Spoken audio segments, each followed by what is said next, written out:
నమస్తే welcome to news 21 Telugu news ముందుగా headlines schedule కులాల పట్ల కూటమి ప్రభుత్వం మోసపూరితంగా వ్యవహరిస్తుంది మాజీ మంత్రి ఆదిమూలపు సురేష్ ఘాటు విమర్శలు చెన్నైలో డిఎంకే ఆధ్వర్యంలో దక్షిణ భారతదేశ రాష్ట్రాల పార్టీల డిలిమినేషన్ వ్యతిరేక సమావేశం పాల్గొన్న Revanth Reddy KTR London mega fans తో మెగాస్టార్ చిరంజీవిని చూసేందుకు ఎగబడ్డ ఫ్యాన్స్ తెలంగాణలో విజృంభిస్తున్న బర్డ్ ఫ్లూ నల్గొండ పరిసర ప్రాంతాలకు రెడ్ అలర్ట్ గా ప్రకటించిన అధికారులు అభివృద్ధి సంక్షేమ పథకాలను అమలు చేస్తూ పేదలకు అండగా కూటమి ప్రభుత్వం మంత్రి డాక్టర్ డోలా శ్రీబాల వీరాంజనేయ స్వామి మెచ్చుకోలు ఓయూ అధికారుల అప్రజాస్వామికం ఇచ్చిన సర్క్యులర్ వెనక్కి తీసుకోవాలి 2025 మార్చి 13వ తేదీన ఉస్మానియా యూనివర్సిటీలో బ్లాక్ డేగా ప్రకటిస్తున్నామన్న ఏబీవీపీ నాయకులు షెడ్యూల్ కులాల పట్ల చిత్తశుద్ధితో కాకుండా మోసపూరితంగా వ్యవహరిస్తుంది కూటమి ప్రభుత్వమని విమర్శించారు మాజీ మంత్రి ఆదిమూలపు సురేష్ సమస్యను పరిష్కారం చేయకుండా మంటలు రేపుతున్నారని ఎస్సీ వర్గీకరణపై తీర్మానమని లఘు చర్చ అని స్టేట్మెంట్ అంటూ కన్ఫ్యూజ్ చేస్తున్నారు ఈ ప్రభుత్వం 9 నెలల్లో దళితులకు ఏ మేలు జరగనీయలేదు ఒక్క పక్క వర్గీకరణ సమస్య తీర్చకుండా మరో పక్క దళితుల అభ్యున్నతిని అడ్డుకుంటుందని ఘాటు వ్యాఖ్యలు చేశారు ఆదిమూలపు సురేష్. అంటే చిత్తశుద్ధితో కాకుండా మోసపూరితంగా వ్యవహరించడం, సమస్యను పరిష్కారం చేయకుండా దాని మీద మంటలు రేపడం, అవి రేగుతుంటే మేము తన్నుకుంటుంటే అదే చెప్తారు కదా, పేలాలు ఏరుకునే రాజకీయాలు లబ్ధి పొందుకోవడం, ఇది తప్ప అక్కడ చిత్తశుద్ధి ఎక్కడ కనిపిస్తాం? ఎందుకు మేము అంటాం అంటే, ఇప్పుడు ఒకవేళ నువ్వు బిల్లు చేయాలనుకున్నప్పుడు చాలా స్పష్టత వచ్చింది, మేము చేయాలనుకున్నాం, రాజీవ్ రంజన్ కమిషన్ రిపోర్ట్ ఉంది అన్నప్పుడు పొరుగు రాష్ట్రంలో తెలంగాణలో ఏం జరిగింది? అసెంబ్లీలో బిల్లు పెట్టారు, చట్టం చేశారు, చట్టం చేసేసి దానికి సంబంధించిన చర్యలు తీసుకున్నారు, ఆర్డర్స్ ఇచ్చారు. అంటే ఒక రాష్ట్ర ప్రభుత్వం చేయాల్సినటువంటి పనిని పర్ఫెక్ట్ గా చేసినారు. మరి ఆంధ్రప్రదేశ్లో దానికి భిన్నంగా జరుగుతూ ఉంది. ఎందుకు ఇలా చేస్తున్నారు? ఎందుకు ఈ యొక్క బిల్లు ఎందుకు ప్రవేశపెట్టట్లేదు? ఎందుకు మరి దీని మీద మరి ఒక క్లారిటీ, ఒక ఫైనాలిటీ ఎందుకు తీసుకురాలేకపోతున్నారు? ఎందుకు ఈ కన్ఫ్యూజన్? ఎందుకు తీర్మానం అన్నారు, తర్వాత లఘు చర్చ అన్నారు, లఘు చర్చ నుంచి మళ్ళీ తర్వాత కౌన్సిల్కి వచ్చాక స్టేట్మెంట్ అన్నారు. దేని మీద? అంటే ఎస్సీ వర్గీకరణ సమస్యకు ప్రభుత్వం పరిష్కారం చూపుతుందా లేదా, లేక ఈ వివాదాన్ని ఇట్లాగే రగిల్చి ఎప్పటికీ ఆరని మంటల్లాగా ఉంచి అందులో చలి కావచ్చుకోవాలనుకుంటుందా అన్న ప్రశ్నలు ఉత్పన్నమై అవుతున్నాయి. ఈరోజు ఇవన్నిటి కూడా ఈరోజు చర్చ జరుగుతూ ఉంది. దీని మీద ఖచ్చితంగా స్పష్టత ఇవ్వాల్సినటువంటి అవసరం ఉంది. చెన్నైలో డిఎంకే ఆధ్వర్యంలో జరుగుతున్న దక్షిణ భారతదేశ రాష్ట్రాల పార్టీల డిలిమిటేషన్ వ్యతిరేక సమావేశానికి తెలంగాణ నుంచి హాజరయ్యారు సీఎం రేవంత్ రెడ్డి మరియు బృందం. అలాగే బీఆర్ఎస్ వర్కింగ్ ప్రెసిడెంట్ కేటీఆర్ మరియు బృందం.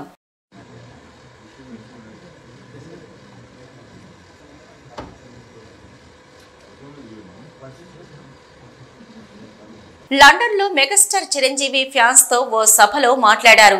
తన తమ్ముడు పవన్ కళ్యాణ్ పై ఎనలేని ప్రేమను మరోసారి వ్యక్తపరిచారు చిరంజీవి. ఆ విశేషాలను మీరు ఒకసారి వినండి. ప్రధాని గారు ఒక మాట అన్నారు.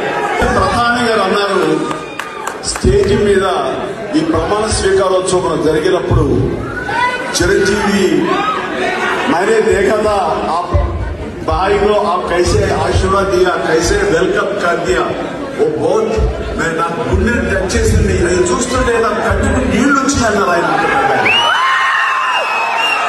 ఇంకొక మాట అన్నారు, మీ ఇద్దరి యొక్క ఆత్మీయ చూస్తుంటే అన్నా తమ్ములు ఎలాగ ఉండాలనేది ఒక అద్భుతమైన మెసేజ్ భారతదేశానికి మీరు ఇచ్చారు.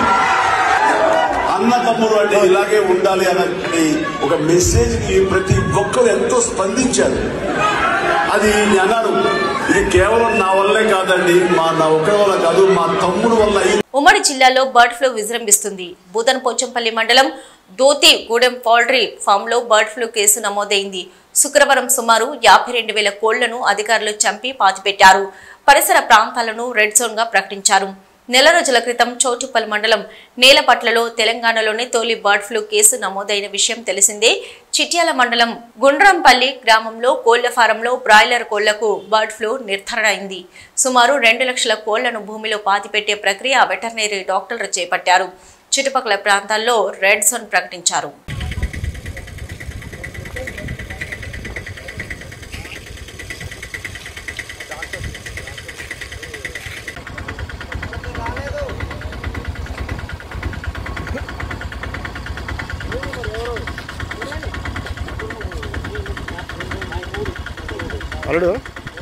అభివృద్ధి సంక్షేమ పథకాలను అమలు చేస్తూ పేదలకు అండగా కూటమి ప్రభుత్వం నిలుస్తుందని రాష్ట్ర సాంఘిక సంక్షేమ శాఖ మంత్రి డాక్టర్ డోలా శ్రీ బాల వీరంజనేయ స్వామి అన్నారు. ఒంగోలు కొండపి నియోజకవర్గ పరిధిలోని తూర్పునాయుడుపాలెంలోని మంత్రి స్వగృహంలో ఏర్పాటు చేసిన కార్యక్రమంలో ఆయన లబ్ధిదారులకు ముఖ్యమంత్రి సహాయ నిధి చెక్కులను పంపిణీ చేశారు. ఈ సందర్భంగా 85 మంది లబ్ధిదారులకు 73 లక్షల రూపాయల విలువైన చెక్కులను ఆయన అందించారు. 84 మందికి 73 లక్షల రూపాయలు ఈరోజు పంపిణీ చేయబోతా ఉంది. మన ప్రభుత్వం వచ్చిన తర్వాత ఇప్పటివరకు మనం 240 మందికి ఈ చెక్కులు ఇచ్చాం. పోయిన 5 సంవత్సరాల్లో చాలా ఇబ్బందులు పడ్డాం. ఆ ప్రభుత్వంలో వాళ్ళకు కూడా ఇవి ఇచ్చినటువంటి పరిస్థితులు లేవు. ఆర్థిక ఇబ్బందులు ఉన్నాయి. అందువల్ల కొద్దిగా ఆలస్యం జరుగుతుందా, కొంతమంది మనలో ఎవరికైనా ముందు ఇచ్చిన చాలా రాలేదని కూడా వచ్చిందని మనం ఇచ్చేటప్పుడే ఆ సర్టిఫికేట్లు వాటి మీద ముద్రలు సంతకాలు కరెక్ట్గా చూసుకోవడం వల్ల మనం దాదాపు ఒక 70 వెనక్కి తీసుకొచ్చాను. వాళ్ళు వెళ్ళిన తర్వాత వీలైనంత వరకు కూడా అన్నీ కరెక్ట్గా తీసుకొచ్చి త్వరగానే ఇస్తున్నారు. ముఖ్యమంత్రి గారు మన గవర్నమెంట్ నుంచి దాదాపుగా 11 నెలలకు వస్తున్నాం, 10 నెలలు అయిపో వస్తూ ఉన్నాయి. ఈ 10 నెలల్లో కూడా ఊళ్ళల్లో చాలా గ్రామాలు అంటే తెలుగుదేశం పార్టీ సర్పంచ్లు గెలిచిన గ్రామాల్లో మనం సిమెంట్ రోడ్లు వేసుకోవడం జరిగింది. ప్రతి నెల 1వ తారీఖు ఊరికి ప్రతి ఒక్క గ్రామానికి లక్షలాది రూపాయలు పెన్షన్లు ఇస్తున్నారు. ఈ మధ్య కొంతమందికి పెన్షన్లు తీసేస్తున్నారు అని చెప్పేసి మనోళ్ళు కూడా నాకు వస్తున్నారు. కొంతమంది అంటే పూర్తిగా మంచంలో ఉన్నటువంటి వాళ్ళకి 15,000 ఇస్తుంటే మోకాల మీద చేయిపెట్టి వచ్చేవాళ్ళు కూడా 15,000 తీసుకుంటున్న వాళ్ళు నేను చూశాను. కొంతమందిని అర్హత కలిగిన వాళ్ళకి ఎంతైనా ఇవ్వడానికి ప్రభుత్వం సిద్ధంగా ఉంది. ఒకవేళ 6,000 పెన్షన్ ఇస్తున్నా వాళ్ళ మంచంలో కనుక ఉంటే డాక్టర్ చెక్ చేసి వాళ్ళకి 15,000 రికమెండ్ చేసినా ఇస్తారు.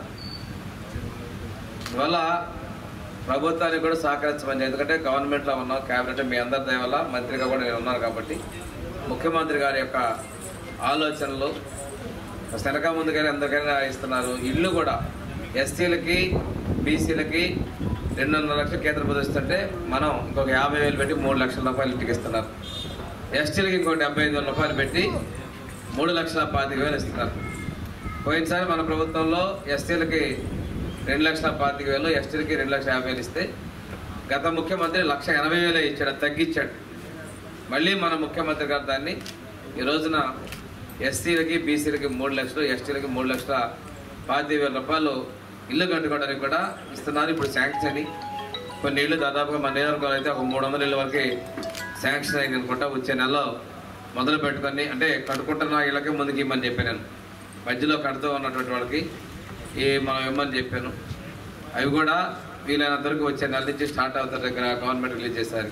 ఉస్మానియా యూనివర్సిటీలో ఓయూ అధికారులు అప్రజాస్వామికంగా ఇచ్చిన సర్క్యులర్ ను ఏబీవీపీ నాయకులు తీవ్రంగా వ్యతిరేకించారు. ఈ మేరకు ఆర్ట్స్ కళాశాల ఆవరణలో పత్రికా సమావేశం నిర్వహించి మాట్లాడారు. 2025 మార్చి 13వ తేదీని ఉస్మానియా యూనివర్సిటీలో బ్లాక్ డేగా ప్రకటిస్తున్నామని అన్నారు. వందే మాతరం ఉద్యమం నుంచి తెలంగాణ ఉద్యమం వరకు రాష్ట్రంలో ఏ సమస్య ఉన్నా కానీ తీర్చిదిద్దే గడ్డ ఉస్మానియా యూనివర్సిటీ అని అన్నారు. వర్సిటీలో ధర్నాలు నిరసనలు చేయొద్దంటూ అధికారులు ఇచ్చిన సర్క్యులర్ ను విడుదల చేయడం సిగ్గుచేటని మండిపడ్డారు. ఇప్పటికే సర్క్యులర్ ఇచ్చి 10 రోజులు అయినప్పటికీ ఇప్పటికీ వర్సిటీ అధికారులు స్పందించకపోవడం గమనార్హమని అన్నారు. చట్టాన్ని కాపాడవలసిన పోలీసులు ఓయూ అధికారులు ఇచ్చిన సర్క్యులర్ కు వత్తస్తు పలుకుతూ ఉస్మానియా యూనివర్సిటీ పోలీస్ స్టేషన్లో విలేకరుల సమావేశం నిర్వహించి మాట్లాడడం సిగ్గుచేటు అన్నారు. కొత్త సంవత్సరం 2025లో మార్చి 13 అనేది ఉస్మానియా యూనివర్సిటీకి బ్లాక్ డేగా మేము ప్రకటిస్తున్నాం ఏబీపీ నుండి. ఎందుకోసం అంటే వందే మాతరం ఉద్యమం నుండి తెలంగాణ ఉద్యమం వరకు ఈ రోజు రాష్ట్రంలో ఏ సమస్య ఉన్నా గానీ ఇక్కడ కొట్లాడి ఉస్మాన్ సిటీ గడ్డ మీద సాల్వ్ చేసే సొల్యూషన్ దొరికే గడ్డ ఈరోజు ఉస్మాన్ సిటీ. ఆ గడ్డ మీద నినాదాలు, స్లోగన్స్, సర్క్యులర్లు ఇవ్వద్దని చెప్పడం అనేది చాలా సిగ్గుచేటు. ఈ రోజు యావత్ భారతదేశం సిగ్గుపడుతున్నది ఈ యొక్క సర్క్యులర్ చూసి. ఇప్పటికి కూడా దాదాపు ఈ సర్క్యులర్ ఇచ్చి 13వ తారీఖు నాడు సర్క్యులర్ రిలీజ్ చేసిర్రు. దాన్ని మేము బ్లాక్ డేగా ప్రకటిస్తున్నాం. ఈ రోజు చూసుకున్నట్టయితే ఈ రోజు 240 గంటలు అవుతున్నది. 14,400 నిమిషాలు గడుస్తున్నాయి. ఒక్క నిమిషమైనా ఈ ప్రభుత్వం గాని ఈ వీసీ గాని ఆలోచించకపోవడం చాలా సిగ్గుచేటు. ఈ రోజు చూసినట్టయితే ఉస్మానియా యూనివర్సిటీ విద్యార్థులందరి దగ్గరికి వెళ్లడం జరిగింది. ఈ రోజు ప్రొఫెసర్లందరి దగ్గరికి వెళ్లడం జరిగింది. నాన్ టీచింగ్ విద్యార్థులందరి దగ్గరికి పోవడం జరిగింది. వెళ్లిన తర్వాత వారందరినీ కలిసి పర్సనల్ గా కలిసి వాళ్ళ యొక్క అందరి దగ్గరికి వెళ్లడం తర్వాత ఈ రోజు ప్రొఫెసర్లు ఈ రోజు ఉస్మానియా దాదాపు 270 మంది ప్రొఫెసర్లు ఉంటే దాదాపు 96 మంది ప్రొఫెసర్లు మాకు మద్దతుగా నిలబడి సంతకాలు పెట్టడం జరిగింది. యూనివర్సిటీలో ఏదైతే అప్రజాస్వామికంగా సర్కులర్లను జారీ చేసి ఉద్యమాల గడ్డలో ఉద్యమాలు వద్దంటూ ఈ యొక్క సర్కులర్లను నయా నిజాం వీసీ కుమార్ గారు జారీ చేసిన సందర్భంగా ఏదైతే 13 తారీఖు తర్వాత మేమందరం కూడా వివిధ రకాల నిరసనలు తెలియజేస్తున్న సందర్భంలో ఈ యొక్క ఉస్మానియా యూనివర్సిటీ మొత్తం కూడా ఈ యొక్క సంతకాలు సేకరించడం జరిగింది. ఈ యొక్క 3 రోజులు ఏదైతే 19, 20, 21 సందర్భంగా సంతకాలు సేకరించిన సందర్భంలో 4,731 సంతకాలు సేకరించాం. వివిధ విద్యార్థులు ప్రొఫెసర్ల దగ్గర నుండి 96 సంతకాలు, అదేవిధంగా నాన్ టీచింగ్ స్టాఫ్ నుండి 287 సంతకాలను సేకరించడం జరిగింది. కాబట్టి ఇంతమంది ఈ యొక్క ఎవరైతే విద్యార్థులు ప్రొఫెసర్లు టీచింగ్ నాన్ టీచింగ్ వీళ్ళందరూ వ్యతిరేకించినప్పటికీ కూడా ఈ యొక్క కుమార్ గారు ఎవరైతే ఉన్నారో ఈ యొక్క ఉస్మాన్ సిటీ వీసీ ఒంటెద్దు పోకడలతో కేవలం ఒక్కడి యొక్క నిర్ణయంతో ఈ యొక్క యూనివర్సిటీని నిర్వీర్యపరుస్తూ ప్రభుత్వ విద్యను నీరుగార్చాలని చూస్తున్న సందర్భంలో మేము ఈరోజు వీసీ గారికి హుకుం జారీ చేస్తా ఉన్నాము. పరిషత్ ఆధ్వర్యంలో గత 13వ తారీఖు రిలీజ్ అయినటువంటి సర్క్యులర్ గురించి ఈ రోజు వారం రోజులుగా నిరసనలు వ్యక్తం చేస్తున్నా కూడా ఈ యొక్క వీసీ గారు కావచ్చు, ఈ యొక్క వీసీ గారికి ఎట్లుందనంటే దున్నపోతు మీద వర్షం పడ్డ విధంగా చెలించదు చూసినవా ఆ విధంగా ఈ యొక్క వీసీ ప్రవర్తన ఉన్నది. కాబట్టి అఖిల్ భారతీయ విద్యార్థి పరిషత్ గత వారం రోజులుగా బంద్కు పిలుపునివ్వడం జరిగింది. సంఖ్యలతో నిరసన చేయడం జరిగింది. అలాగే సంతకాల సేకరణ దాదాపు 4,731 సంతకాల సేకరణ ప్రతి విద్యార్థి వ్యతిరేకిస్తూ ఈ సంతకాలు చేయడం జరిగింది. ఈ యొక్క సంతకాలను తీసుకెళ్లి మనము ఛాన్సలర్ అయినటువంటి గవర్నర్ ఆయనకి ఈ యొక్క సంతకాలని ఇవ్వడం జరుగుతుంది. ఇంకో అలాగే ఈ యొక్క సంతకాల సేకరణ ఈ సర్క్యులర్ ఎందుకు ఇచ్చినాడు, ఆయన స్వలాభం కోసము, ఆయన మూటలు వెనుక కట్టుకోవడం కోసము ఈ యొక్క సర్క్యులర్ జారీ చేసినది సభాముఖంగా తెలియజేస్తుంది. ఎస్సీ కార్పొరేషన్ సంబంధించిన రుణాలు మంజూరు. ఎస్సీలో ఎవరు ఆర్థికంగా ఇబ్బంది పడకూడదనే ఉద్దేశంతో సబ్సిడీ రుణాల ప్రక్రియ ముఖ్యమంత్రి చంద్రబాబు నాయుడు నిధులు కేటాయించారని రాష్ట్ర మాదిగ కార్పొరేషన్ చైర్పర్సన్ ఉండవల్లి శ్రీదేవి చెప్పారు. దళితుల అభివృద్ధి కోసం అహర్నిశలు శ్రమిస్తున్న వ్యక్తి కేవలం ముఖ్యమంత్రి నారా చంద్రబాబు నాయుడు అని, దళితుల అభివృద్ధి కోసం ప్రభుత్వం కృషి చేస్తుందని చెప్పారు. ఎస్సీ కార్పొరేషన్ కి సంబంధించిన రుణాలు మంజూరు కూడా తీర్మానించడం జరిగిందని అన్నారు. ఇక్కడ ఏమేమి యాక్షన్ ప్లాన్స్ ఎస్సీస్ కి త్వరలో రాబోతున్న సబ్సిడీ రుణాల గురించి ఏ విధంగా మరి ప్రజల నుంచి అర్జీలు తీసుకుంటున్నారు ఇవన్నీ ఈ రోజు మనం ఎగ్జామిన్ చేయడానికి ఇక్కడ రావడం జరిగింది. గత ప్రభుత్వం గురించి మీరు మాట్లాడదలుచుకుంటే 5 సంవత్సరాల్లో ఎస్సీ కార్పొరేషన్ అనేది నిర్వీర్యం అయిపోయింది. ఎప్పుడు కూడా జగన్మోహన్ రెడ్డి గారు నా ఎస్సీ, నా బీసీ, నా మైనారిటీ, జగన్మోహన్ రెడ్డి గారు ప్రతిసారి చెప్పేది ఏంటంటే ఎస్సీలకి నేను మేనమామనని. ఎస్సీలకి అభివృద్ధికి ఉన్నతిని పక్కన పడేసి ఎస్సీకి మేనమామ కాకుండా ఎవరైతే ఎస్సీల మీద దాడి చేశారో వాళ్ళకి మాత్రం మేనమామగా జగన్మోహన్ రెడ్డి గారు గత 5 సంవత్సరాలు పాలించారు. ఎస్సీలకున్న 27 సంక్షేమ కార్యక్రమాలని పక్కన పెట్టేశారు. ఎస్సీలకి ఏదైతే అసైన్ ల్యాండ్స్ ఇచ్చారో వాటిని 12,000 ఎకరాలని అవన్నీ లాగేసుకున్నారు. ఇక విదేశీ విద్య అయితేనేంటి, తర్వాత బెస్ట్ అవైలబుల్ స్కూల్స్, తర్వాత మాకు ఇక్కడ ఉన్న యువతను మీరు చూస్తున్నారు, వీళ్ళకి ఇన్నోవా కార్స్ ఏంటి, వాళ్ళ ఆర్థిక స్వావలంబన కొరకు మరి మహిళలకైతేనేంటి చాలా పథకాలు ఉన్నాయి. అవన్నీ కూడా పక్కన పెట్టేసి ఈ కార్పొరేషన్ నిధులు కాస్త సంక్షేమ కార్యక్రమాలకి ఆయన కావాల్సిన పథకాలకి మళ్లించుకున్నారు. కేంద్ర సహాయ మంత్రి బండి సంజయ్ మెడిసిటీ ఏర్పాటు చేసిన మెడికల్ క్యాంపు కార్యక్రమంలో పాల్గొన్నారు. ఆయన మాట్లాడుతూ ఎవరైనా పబ్లిసిటీ కోసం వ్యాపారం పెంచుకోవడానికో టెంట్ వేసి వైద్యం చేస్తున్నట్లు బిల్డప్ చేస్తుంటారని, కానీ మెడిసిటీ వారు 3 రోజుల పాటు కరీంనగర్లో నిష్ణాతులైన వైద్యులచే మెడికల్ క్యాంపు నిర్వహించి తమ సేవా గుణం చాటుకున్నారని మెడిసిటీ సీఈఓ మరియు వైద్యులను అభినందించారు బండి సంజయ్. ఏదో ఒక గంట పాటు ట్రీట్మెంట్ చేసినట్టు చేసి పేపర్లో ఫోటోలు ఇచ్చి టీవీలకు వీడియోస్ ఇచ్చి పోయేటువంటి ప్రయత్నం చేస్తూ ఉంటారు. కానీ దానికి భిన్నంగా మెడిసిటీ హాస్పిటల్స్ వారు 3 డేస్ పాటు 3 డేస్ ఇక్కడ అన్ని రకాల వైద్యులను పిలిపించి ఇక్కడ క్యాంపుని ఏర్పాటు చేయడం నిజంగా ఇనీష్ మచ్చటి గారికి మా కరీంనగర్ ప్రజలతో తప్పకుండా థ్యాంక్స్ చెప్తున్న వారికి. మంచి క్యాంప్ ఇది. దీనిలో కార్డియాలజిస్టులు ఉన్నారు, గైనకాలజిస్టులు ఉన్నారు, ఈఎన్టీ ఉన్నారు, జనరల్ సర్జన్స్ ఉన్నారు, జనరల్ ఫిజిషియన్స్ ఉన్నారు, అన్ని రకాల ఆర్థోపెడిక్ డాక్టర్స్ ఉన్నారు. అన్ని రకాల డాక్టర్స్ వీడికి రావడము, ఇలా చెక్ చేయడము, వాళ్ళకి అవసరం ఉంది అనుకుంటే వెంటనే ఫ్రీగా బస్సు ఏర్పాటు చేసి వాళ్ళే ఫ్రీగా బస్సు ఏర్పాటు చేసి హైదరాబాద్ మెడిసిటీ హాస్పిటల్ తీసుకుపోవడము, వాళ్ళకు ఆపరేషన్ అంటే ఆపరేషన్ చేయించడము, తిరిగి ట్రీట్మెంట్ చేయించిన తర్వాత మళ్ళా ఇక్కడ దింపడం డిశ్చార్జ్ తర్వాత. అంటే ఇంత రిస్క్ తీసుకోవడం ఎవరు తీసుకోరు. కాబట్టి ఇక్కడ కంటికి సంబంధించి ఒక పెద్దమ్మకు ఇబ్బంది అయింది. రేపు ఉదయం మార్నింగ్ 9 o'clock వాళ్ళు బస్సు ఏర్పాటు చేసి హైదరాబాద్ తీసుకుపోతున్నారు. ఆ కంటికి సంబంధించి వాళ్ళే ఫ్రీగా ఆపరేషన్ చేసి వాళ్ళే ఫ్రీగా వసతి ఇచ్చి వాళ్ళే భోజనం పెట్టి మళ్ళా సర్జరీ తర్వాత రేపైతే రేపు ఎల్లుండి ఇంకా 3 days అయినా 4 days అయినా డిశ్చార్జ్ తర్వాత వాళ్ళే తీసుకొచ్చి మన గ్రామంలో దింపిపోతా ఉన్నారు. ఇటువంటి మంచి క్యాంపు నేను ఇంతవరకు ఎప్పుడు చూడలేదు. నేను ఇన్ని సంవత్సరాలు రాయగల ఉన్నా ఇంత బెస్ట్ క్యాంపు ఇంతవరకు ఇక్కడ చూడలేదు. కామన్గా ట్రీట్మెంట్ చేసిపోతారు, లేకుంటే మీకు వ్యాధి ఉంది మీరు సర్జరీ చేసుకోండి ఫలానా డాక్టర్ దగ్గరికి పోండి అని చెప్పిపోతారు. అంతే తప్ప ఇట్లా ట్రీట్మెంట్ చేయడము సర్జరీ చేయడము ఇంత పెద్ద క్యాంపు నేను ఇంతవరకు ఎప్పుడు చూడలేదు, ఫస్ట్ టైం చూస్తున్నాను. అల్పపీడన ద్రోణి ప్రభావంతో కామారెడ్డి జిల్లా ఎల్లారెడ్డి, లింగంపేట, నాగిరెడ్డిపేట తదితర మండలాల్లో అకాల వర్షం పడింది. లింగంపేట మండలం లింగంపల్లి శివార్లో పిడుగు పడింది. పిడుగుపాటుకు 2 బర్రెలు మృతి చెందాయి. లింగంపేట మండలం పోతాయిపల్లి గ్రామ శివార్లో పిడుగుపడి 3 గొర్రెలు మృతి చెందినట్లు బాధితులు తెలిపారు.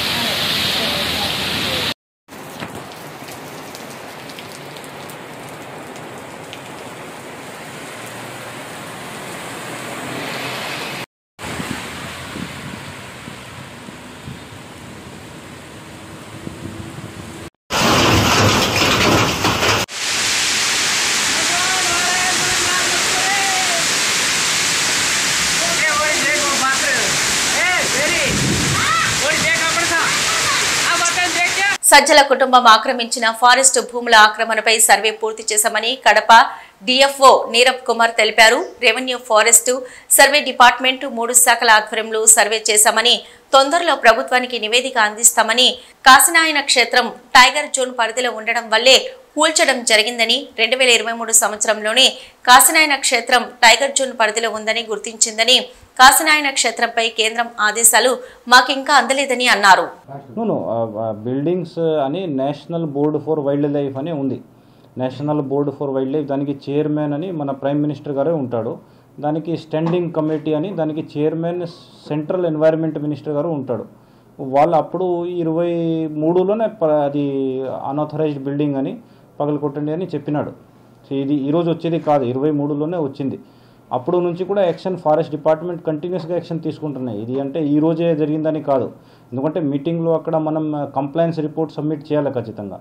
అప్పుడు వాళ్ళు కూడా యాక్షన్ తీసుకున్నాడు, ఎందుకంటే బస్ ఆపేసినాడు, కరెంట్ కట్ చేసుకున్నాడు, అన్ని రకాలుగా యాక్షన్ జరుగుతున్నాయి. అంటే మనకు ఎప్పుడు చేంజ్ ఏది టైం అని ఇంతకుముందు లేదు ఇప్పుడు జరిగిందని అవి అన్నీ కాదు, ఎప్పుడు నుంచి జరుగుతున్నాయి యాక్షన్ అని. అప్పుడు కూడా జరిగింది, అప్పుడు బస్ ఆపినాడు, కరెంట్ ఆపేసినాడు, అన్ని రకరకాలుగా యాక్షన్ తీసుకున్నాడు, బిల్డింగ్ అన్ని కాన్ఫిస్కేట్ చేసుకున్నాడు, వాళ్ళకు కూడా యూజ్ చేయమని అప్లై చేయమని అన్నీ చెప్పినాడు.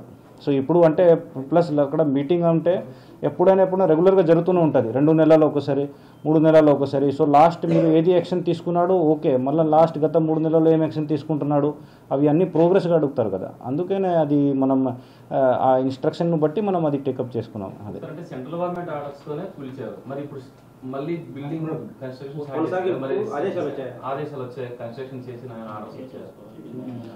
ఇప్పుడు అక్కడ సెంట్రల్ గవర్నమెంట్లో పోయి డిస్కస్ చేసుకున్నాడు, కానీ అక్కడ నుంచి ఇంకా రావాలని టైం పడుతుంది, పేపర్లో అన్ని టైం పడుతుంది. మళ్ళీ కన్స్ట్రక్షన్ స్టార్ట్ చేశారు కదా రీసెంట్గా 1 వీక్ బ్యాక్, మళ్ళీ కన్స్ట్రక్షన్ స్టార్ట్ చేశారు కదా, ఏదైతే సెంట్రల్ గవర్నమెంట్ కూల్చారని ఆర్డర్స్ ఇచ్చారని కూల్చారు, కానీ మళ్ళీ ఇప్పుడు కన్స్ట్రక్షన్ స్టార్ట్ చేశారు కదా, అంటే సెంట్రల్ గవర్నమెంట్ ఆర్డర్ ఇచ్చింది మళ్ళీ కన్స్ట్రక్షన్ చేయొచ్చని. అధికారిక ఉత్తర్వులు ఎవరు ఇచ్చారు మీకు? అధికారిక ఉత్తర్వులు వచ్చి కేంద్రం నుంచి స్టేట్ గవర్నమెంట్ సెంట్రల్ గవర్నమెంట్ లేకుండా రీకన్స్ట్రక్షన్ చేయమని ఇంకా సెంట్రల్ గవర్నమెంట్ నుంచి ఏం ఇన్స్ట్రక్షన్స్ లేదు. అంటే ఇప్పుడు స్టేట్ గవర్నమెంట్ ఆల్రెడీ 12 acres ఇస్తున్నామని చెప్పింది సార్, ఆల్రెడీ శాశ్వత భవనం కింద మేము ఇస్తున్నామని చెప్పి స్టేట్ గవర్నమెంట్ చెప్పింది, ఆల్రెడీ ఏదైతే పనులు కొట్టారో ఆ పనులు కూడా స్టార్ట్ చేస్తామని చెప్పింది, సొంత నిధులతో కూడా చేస్తామని చెప్పింది. మనకి యాక్చువల్గా ఆఫీషియల్ పరంగా ఇంకా ఏం ఇన్ఫర్మేషన్ లేదు, అందుకే నా ఆఫీషియల్ పరంగా ఇన్ఫర్మేషన్ వచ్చిన తర్వాత మనం ఏదైనా ఆఫీషియల్ పరంగా యాక్షన్ తీసుకోగలుగుతాము.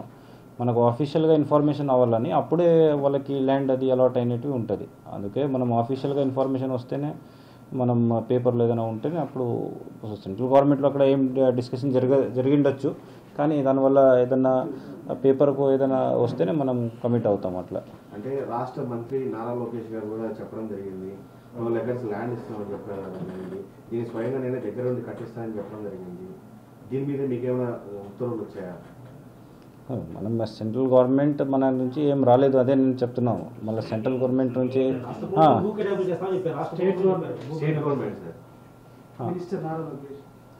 స్టేట్ గవర్నమెంట్ మనం చెప్పిండొచ్చు, కానీ సెంట్రల్ గవర్నమెంట్ నుంచి కూడా మనకు ఆర్డర్ రావాలి దీంట్లో, ఎందుకంటే మ్యాటర్ ఇప్పుడు NBWLలో పెండింగ్ ఉంది, అందుకే NBWL నుంచి క్లియర్ కట్గా అక్కడ నుంచి పేపర్ వస్తేనే మనం కన్ఫర్మేషన్ అయినట్టు. మేబీ అక్కడ డిస్కషన్ జరిగింది అనే మనకు ఇన్ఫర్మేషన్ వచ్చింది, కానీ పేపర్లో వచ్చడానికి ఆ పేపర్ టైం పడుతుంది కదా, మామూలుగా ఏదైనా ప్రాసెస్ అవ్వాలని కూడా వెంటనే ఫైల్ మూవ్ కాకుండా టైం పడుతుంది. సో ఆ టైం కోసం మనం వెయిట్ చేస్తున్నాం అంతే. హెడ్లైన్స్ మరోసారి చూద్దాం. షెడ్యూల్ కులాల పట్ల కూటమి ప్రభుత్వం మోసపూరితంగా వ్యవహరిస్తుంది. మాజీ మంత్రి ఆదిమూలపు సురేష్ ఘాటు విమర్శలు. చెన్నైలో DMK ఆధ్వర్యంలో దక్షిణ భారతదేశ రాష్ట్రాల పార్టీల డిలిమినేషన్ వ్యతిరేక సమావేశం. పాల్గొన్న Revanth Reddy, KTR. London mega fans తో మెగాస్టార్ చిరంజీవిని చూసేందుకు ఎగబడ్డ ఫ్యాన్స్. తెలంగాణలో విజృంభిస్తున్న బర్డ్ ఫ్లూ, నల్గొండ పరిసర ప్రాంతాలకు రెడ్ అలర్ట్ గా ప్రకటించిన అధికారులు. అభివృద్ధి సంక్షేమ పథకాలను అమలు చేస్తూ పేదలకు అండగా కూటమి ప్రభుత్వం. మంత్రి డాక్టర్ డోలా శ్రీబాల వీరాంజనేయ స్వామి మెచ్చుకోలు. ఓయూ అధికారుల అప్రజాస్వామికం ఇచ్చిన సర్క్యులర్ వెనక్కి తీసుకోవాలి. 2025 మార్చి 13వ తేదీన ఉస్మానియా యూనివర్సిటీలో బ్లాక్ డేగా ప్రకటిస్తున్నామన్న ABVP నాయకులు. ఇది ఇప్పటివరకున్న అప్డేట్స్. మరో బులెటిన్ తో మళ్ళీ కలుద్దాం.